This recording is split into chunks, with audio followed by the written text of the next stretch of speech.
Naku po, sino ba namang hindi sumasakit ang ulo sa traffic dito sa Pilipinas?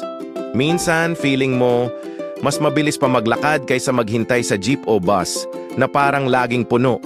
Aray ko, minsan 3 oras ka na sa kalsada, hindi ka pa rin nakakarating. Yung tipong nagising ka ng maaga, pero late ka pa rin sa trabaho dahil sa traffic na parang walang katapusan.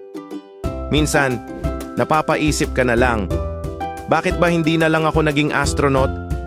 Baka mas mabilis pa makarating sa Mars kaysa makarating sa opisina. Pero kahit ganyan, tuloy pa rin ang laban. Nagdadala ng baon, nagdo-download ng playlist, at syempre, sumasabay sa tsismisan ng mga katabi sa bus o jeep. Ganyan talaga, laban lang mga kababayan. Please like, share, and follow for more.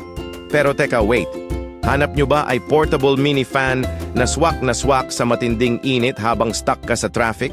Super handy, rechargeable, at kayang-kaya kang palamigin kahit gaano pa katagal ang biyahe mo. Check nyo na lang sa Yellow Basket at don't forget to check out. Salamat!